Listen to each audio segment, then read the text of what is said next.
ಓಂ ಗಂ ಗಣಪತಾಯೇ ನಮಃ. ಶ್ರೀ ಗುರುದೇವರುದ್ರಾಯ ನಮಃ.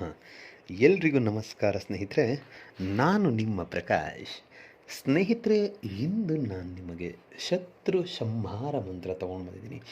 ಈ ಕ್ರಿಯೆ ಏನಾದರೂ ನೀವು ಮಾಡಿದರೆ, ಯಾರು ಪದೇ ಪದೇ ನಿಮ್ಮ ತಂಟೆಗೆ ಬರ್ತಾ ಇರ್ತಾರೋ, ಅನಾವಶ್ಯಕವಾಗಿ ಕಾಲು ಕೆರ್ಕೊಂಡು ನಿಮ್ಮ ಹತ್ರ ಜಗಳಕ್ಕೆ ಬರ್ತಾ ಇರ್ತಾರೋ, ಅವರು ಆಫೀಸಲ್ಲಾಗ್ಬೋದು ಅಥವಾ ಮನೆಯಲ್ಲಾಗ್ಬೋದು, ಇಲ್ಲ ಮನೆ ಅಕ್ಕಪಕ್ಕ ಆಗ್ಬೋದು. ಈಗ ಮನೆ ಅಕ್ಕಪಕ್ಕದವರು ಬೇಕು ಅಂತಲೇ ನಿಮ್ಮ ಜಾಗನ ಅವ್ರು ಆಕ್ರಮಿಸ್ಕೊಳ್ಳೋದು, ಇಲ್ಲ ನಿಮ್ಮ ಜಾಗದಲ್ಲಿ ಏನಾದರೂ ತಂದು ಹಾಕೋದು, ಯಥಾ ಸುಮ್ಮನೆ ಬೇಕು ಅಂತ ಕಾಲು ಕೆರ್ಕೊಂಡು ಜಗಳಕ್ಕೆ ಬರ್ತಾರೆ.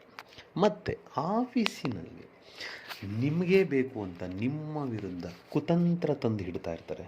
ನಿಮ್ಮ ಬಾಸ್ ಹತ್ರ ಆಗ್ಬೋದು, ಇಲ್ಲ ನಿಮ್ಮ ಸ್ನೇಹಿತರ ಹತ್ರ ಆಗ್ಬೋದು, ಯಾರ ಹತ್ರನಾದರೂ ಸರಿ. ಏನಪ್ಪ, ನಾವು ಇಷ್ಟೆಲ್ಲ ದೇವ್ರ ಪೂಜೆ ಮಾಡ್ತೀವಿ, ಪುನಸ್ಕಾರ ಮಾಡ್ತೀವಿ, ಪ್ರತಿಯೊಂದು ಕೆಲಸ ಕಾರ್ಯ ಮಾಡ್ತೀವಿ, ಇಷ್ಟು ಮಾಡಿದರೂ ನಮ್ಮ ಮೇಲೇ ಯಾಕೆ ಈ ರೀತಿ ಶತ್ರುಗಳು ಉದ್ಭವ ಆಗ್ತಾರೆ ಅಂತ ನೀವು ಯೋಚನೆ ಮಾಡ್ತಾ ಇದ್ದರೆ ತಲೆ ಕೆಡಿಸ್ಕೊಳ್ಳೋಕೆ ಹೋಗಬೇಡಿ. ಈ ಕ್ರಿಯೆಯನ್ನು ಮಾಡಿ ಸಾಕು. ಯಾರು ಶತ್ರು ಅನ್ನೋರೇ ನಿಮ್ಮ ತಂಟೆಗೆ ಬರೋದಿಲ್ಲ. ಅದು ಹೇಗೆ ಮಾಡಬೇಕು ನಾನು ತಿಳಿಸ್ಕೊಡ್ತೀನಿ. ಅದಕ್ಕೂ ಮುಂಚೆ ನನ್ನ ಚಾನಲನ್ನು ಸಬ್ಸ್ಕ್ರೈಬ್ ಮಾಡಿಲ್ಲ ಅಂದರೆ ಸಬ್ಸ್ಕ್ರೈಬ್ ಮಾಡಿ, ಲೈಕ್ ಮಾಡಿ, ಶೇರ್ ಮಾಡಿ, ಹಾಗೆ ಬೆಲ್ ಐಕಾನ್ ಬಟನ್ ಪ್ರೆಸ್ ಮಾಡೋದನ್ನ ಮರಿಬೇಡಿ. ಏಕೆ ಅಂದರೆ ಮುಂದೆ ನಾನು ಏನು ವೀಡಿಯೋಸ್ ಬಿಡ್ತೀನೋ ಅದು ಎಲ್ಲರಿಗಿಂತ ಮುಂಚೆ ನಿಮಗೆ ಬಂದು ಸೇರುತ್ತೆ. ಸ್ನೇಹಿತರೆ, ಈ ಕ್ರಿಯೆಯನ್ನು ನೀವು ಮಂಗಳವಾರದ ದಿನ ಮಾಡಬಹುದು. ಈ ಕ್ರಿಯೆಯನ್ನು ಮಾಡೋದಕ್ಕೆ ನಿಮಗೆ ಅವರ ಒಂದು ಫೋಟೋ ಬೇಕಾಗುತ್ತೆ. ಫೋಟೋವನ್ನು ತೆಗೆದುಕೊಳ್ಳಿ, ಮತ್ತು 1 ಸ್ಪೂನ್ನಷ್ಟು ಅಕ್ಕಿಯನ್ನು ತೆಗೆದುಕೊಳ್ಳಿ, ಮತ್ತು 5 ಒಣಮೆಣಸಿನಕಾಯಿಯನ್ನು ತೆಗೆದುಕೊಳ್ಳಿ.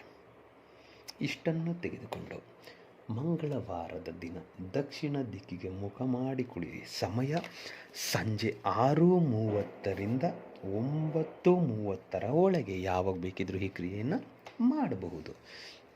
ಏನು ಮಾಡಬೇಕು?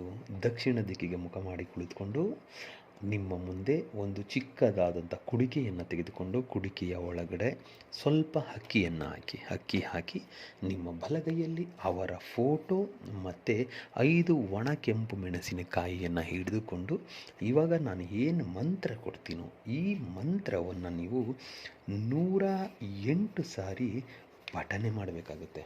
ಪಠನೆ ಮಾಡಿ ಮುಗಿದ ಮೇಲೆ ಆ ಕುಡಿಕೆಗೆ ಫೋಟೋ ಮತ್ತು ಮೆಣಸಿನಕಾಯಿಗೆ ಉಫ್ ಅಂತ ಅಭಿಮಂತ್ರಿಸಿ ಅದನ್ನು ಅದರ ಒಳಗಡೆ ಹಾಕಿಬಿಡಿ. ಹಾಕಿ ಕಪ್ಪು ಬಟ್ಟೆಯಿಂದ ಕಟ್ಟಿಬಿಡಿ. ಕಟ್ಟಿ ಅದನ್ನು ಆ ಸಮಯದಲ್ಲೇ ತೆಗೆದುಕೊಂಡು ಹೋಗಿ ಎಲ್ಲಾದರೂ ನಿರ್ಜನ ಪ್ರದೇಶದಲ್ಲಿ ಅಥವಾ ಸ್ಮಶಾನದಲ್ಲಿ ಮಣ್ಣಿನಲ್ಲಿ ಹೂಳಿ ಬಂದುಬಿಡಿ ಸಾಕು.